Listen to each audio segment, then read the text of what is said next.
Euzu billahi mineşşeytanirracim. Bismillahirrahmanirrahim. Elhamdülillahi Rabbil alemin. Ve salatu ve selamu ala Resulina Muhammedin ve ala alihi ve sahbihi ecmain. Sevgili kardeşlerim, bir hadis-i şerifle yine huzurunuzdayız. İnşallah bu hadis-i şerifte Resul-i Ekrem aleyhissalatu vesselamın ümmetine karşı olan şefkatini, ümmetine karşı olan merhametini, hatta insanlara karşı olan merhamet ve şefkatini anlatmaya çalışacağız.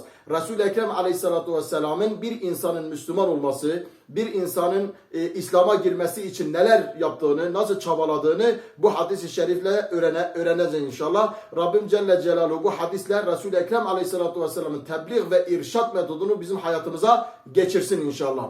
Bu hadisi şerifi Hazreti Enes bin Malik rivayet ediyor radıyallahu teala. Ondan bu hadisi okuyacağız inşallah.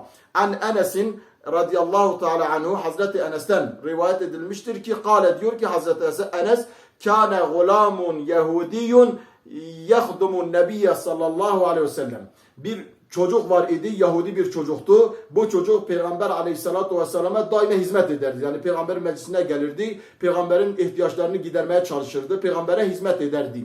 Femeride, hastalandı bu çocuk. Demek ki hastalığı da ölüm hastalığıdır. Fe'etahu nebiyyu, Peygamber aleyhissalatu vesselam o çocuğa geldi. Yauduhu, onu ziyaret etmek için o çocuğun yanına gelip çocuğu ziyaret etmeye geldi. Feqa'ade inde ra'sihi, Peygamber aleyhissalatu vesselam o çocuğun baş ucunda durdu, oturdu. Fekale lehu, o çocuğa dedi ki eslim, dedi ki Müslüman ol.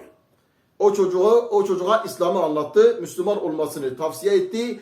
Fenazara ile ebihi, o da babasına bakıyordu. Ve huve indehu, o babası da çocuğun yanında oturmuştu. Peygamber aleyhissalatu vesselam ile çocuğa bakıyordu. Fekale lehu, ona dedi ki babası, Etih Ebel Kasım, dedi Ebul Kasım'a itaat et ey çocuk. Çocuğuna söyledi. Yani Peygamber aleyhissalatu vesselam sana neyi emrediyorsa, sana neyi tavsiye ediyorsa o konuda Resul-i Ekrem aleyhissalatu vesselama Ebel Kasım'a, Kasım'ın babasına itaat et diye buyurdu. Feesleme, o çocuk da Peygamber aleyhissalatu vesselamın tavsiyesi üzerine Müslüman oldu. Feharacen nebiyyü sallallahu aleyhi ve sellem, Peygamber sellem oradan çıktığı zaman ve huve yekulu, Resul-i Ekrem şöyle diyordu. Elhamdülillahillezî, Allah'a hamdolsun ki o Allah ki enqazehu minen nar, o çocuğu ateşten kurtardı.